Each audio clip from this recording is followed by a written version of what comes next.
Hey there, welcome back to my kitchen. I'm Sarah, and today I thought we would spend a little bit of time in the kitchen, and we're gonna do something that your future self is really going to thank you for, and that is make some batches of cookies, freeze the dough in dough balls, and that way you can pull those cookies out at any time, bake up fresh cookies for whatever the occasion is that you have, and it's so easy. You've had to make these cookies one time, you keep the dough in the freezer, and it's ready for you when you're ready for it. So come along with me today and let's make some cookies. Okay, we're just gonna dive right in here today. Yesterday I made, I wanted to get a few different types of cookies done. So yesterday I made some Snickerdoodle cookies, which I already froze overnight. I'll show you those here shortly and how they bake up. They bake up perfectly from frozen. And today we're going to be making, let me tell you what we're making, peanut butter oatmeal cookies with chocolate chips in them. So these are going to be incredible. So I'm just making some basic flavors. You pick whatever flavor cookies you like because they all freeze up so well. We're going to scoop them out after we get this dough made. We're going to put it on a cookie sheet.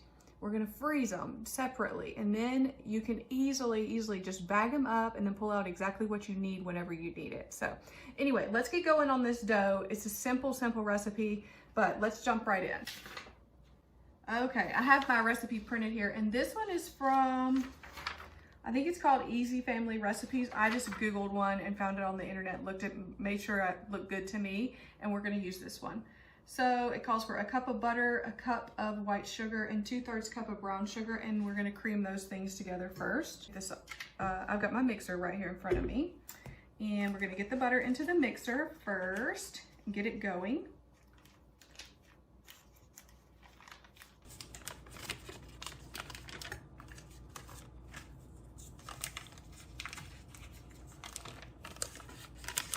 I just left my butter on the counter overnight last night to soften up.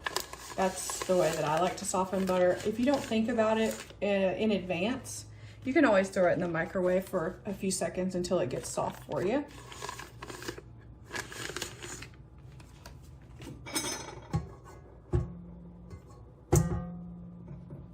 Next up is the sugar, 1 cup of white sugar.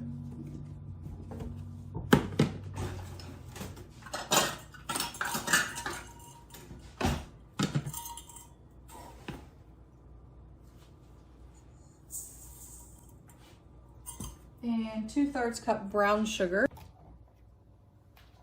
which is in here. I probably should get my vanilla out too.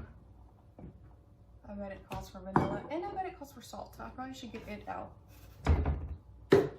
2/3 cup of sugar, brown sugar.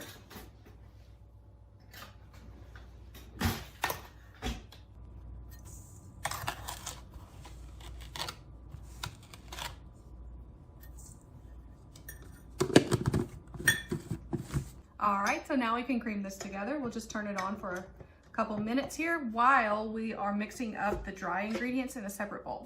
It looks like this recipe calls for the peanut butter to go in at the same time as the butter and sugar mixture. So we're gonna measure it out as well. And it's 3/4 of a cup of peanut butter.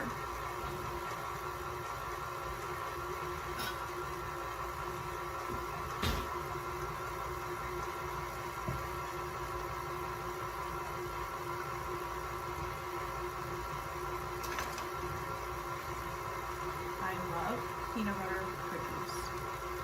Any type, any way. This one is going to be especially delicious because it's an oatmeal peanut butter cookie. Yes. And I'm just going to mound up the top of this to make 3/4 of a cup. It's a 1/2 cup measure. I just don't want to I really don't want to dirty one more measuring cup in order to achieve what I need. Yeah, that's probably good.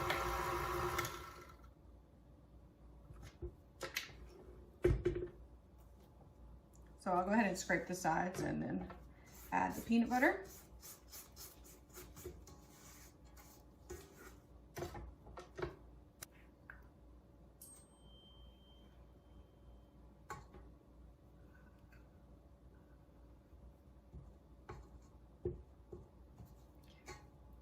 Everybody in the pool. I'm gonna rinse my hands off. Okay, in a separate bowl, we're gonna mix together the flour, oats, baking soda, and salt. Yeah, so let's do that now. Let me get my baking soda out. And I do like to sift my flour. Turn this up for just a second and then I can turn it off. I think we better scrape that peanut butter down. We almost forgot the eggs. I'm gonna crack them into a measuring cup separately and then I'll add them in just to be sure that the eggs are good. I just picked them up this morning, but you know, in case there's a weird spot or something in it.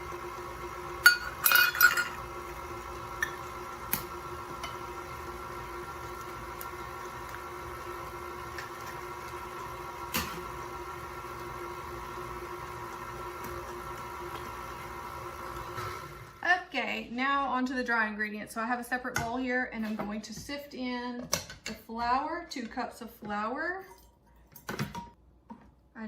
It's pretty loosely packed in there, so no worries there. 1 cup, 2 cups. Then I'm just gonna sift it. I got my little sifter here. Well, let me put the other dry ingredients in and it'll mix them all together for us. That would be 2 teaspoons of baking soda, 1/2 teaspoon of salt. Yeah, 2 teaspoons of baking soda, 1/2 teaspoon of salt is next. And 2. And 1/2 teaspoon of salt is the last of this spoon of salt. I keep saying it because I'm trying to remind myself. 1/2 teaspoon. Okay. Now we'll sift all this together.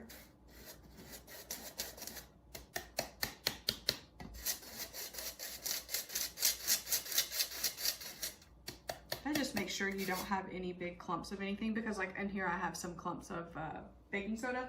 So you don't really want those to come through. Perfect, and now 1 cup of oats. You want to use old-fashioned oats or quick cooking oats, something like that, because something you wouldn't want to use is like steel cut oats or instant oats. Instant oats are just like really, really fine and they don't really have that chew that you want in a oatmeal cookie. Okay, so this is, yeah, 1 cup. 1 cup. Straight into that dry ingredients as well. Okay, so that's got all the dry ingredients, and now all we're gonna do is dump those over into the wet and mix it up. And then we'll add in a little bit of semi-sweet chocolate chips. Okay, so the dry ingredients just go in here, and you can put it all in at one time. It's no problem. You just don't want to over mix it. So just turn the mixer back on, blend it together for a few seconds until it starts to come together, but don't overdo it. You wouldn't want to leave the mixer running for a minute or anything like that. You're basically just stirring this together at this point.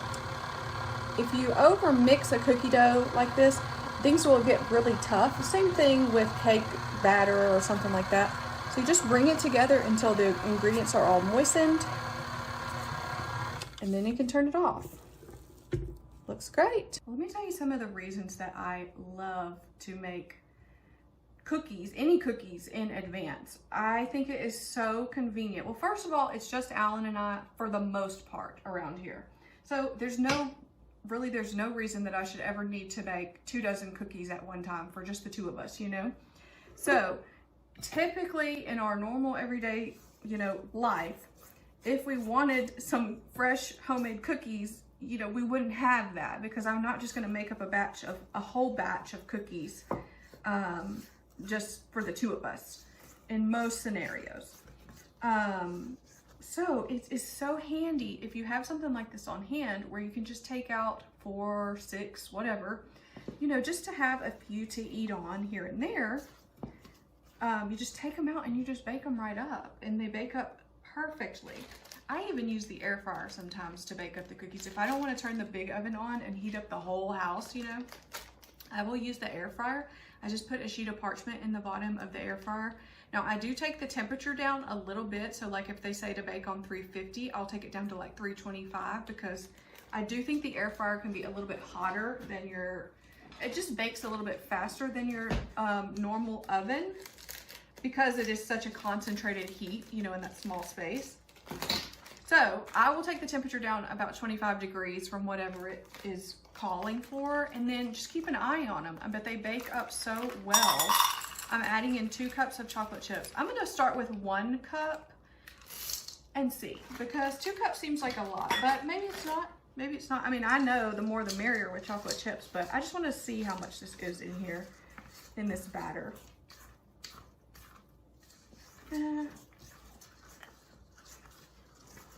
Okay, so maybe we'll do 1.5 cups, I actually think, and that'll probably be plenty.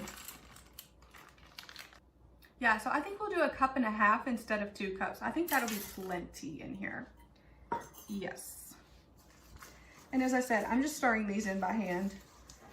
Not hard. This is not like a super stiff cookie dough. Now, if you refrigerate it, it will certainly firm up because it's butter. But right now, it's not too tough to mix this stuff in. Okay, so the next step is just very simple. Put down some parchment paper on a cookie sheet and use a small cookie scoop. I have this one here. This is the smallest size that I have, probably 2 tablespoons or so. And it's a great size for cookies. It's what you would normally use. And just scoop out balls of dough, put them on a cookie sheet. You don't have to roll them into a ball or anything. Just put them out on the cookie sheet straight out of the scoop, and then we're gonna freeze them. You don't have to do anything else at this point. Come back a few hours later, the next morning, whatever, put them in a baggie and call it good. So simple, right?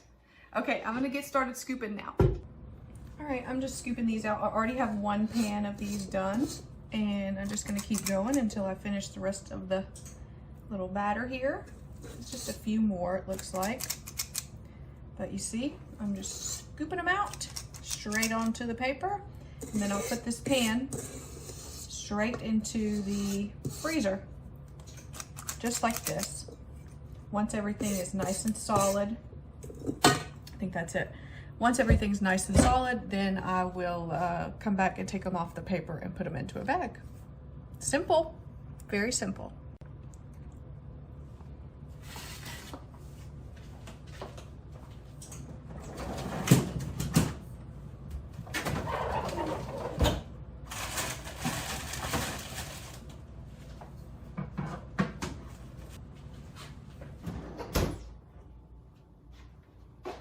Okay, I'm back, and these are frozen.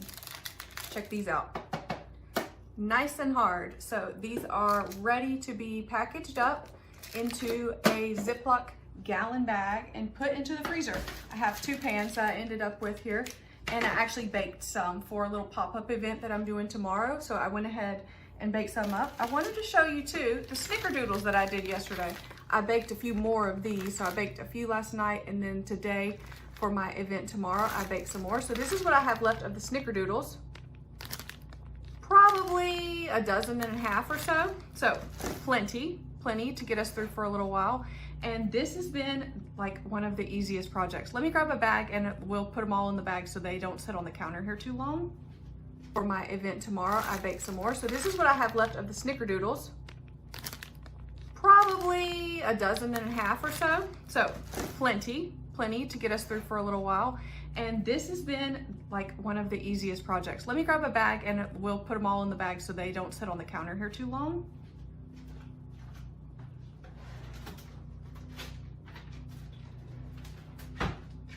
Make these today. I hope you will love these recipes. I hope that you will make these cookies and throw them in your freezer.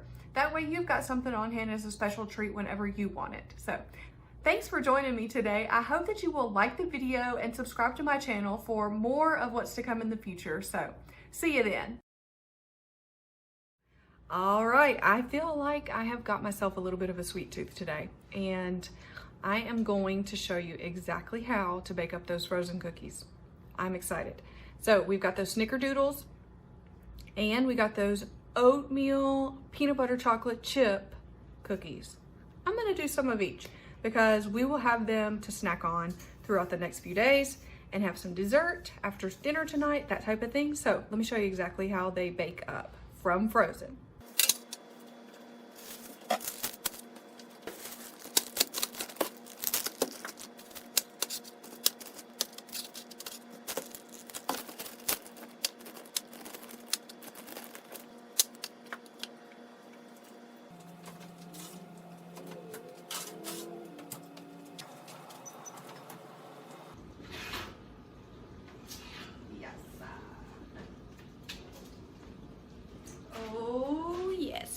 Look at them, they're perfect.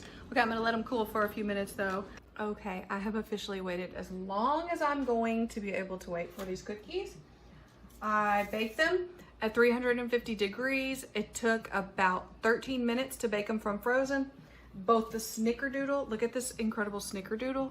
It looks perfect. Oh my gosh. And our chocolate chip peanut butter oatmeal cookie. Oh my gosh. Okay, this is the one I'm gonna try. Definitely, hands down. Still warm, fresh out of the oven. I let them cool for about 5 minutes. And yeah, that's as long as I'm gonna be able to wait. So let's try it.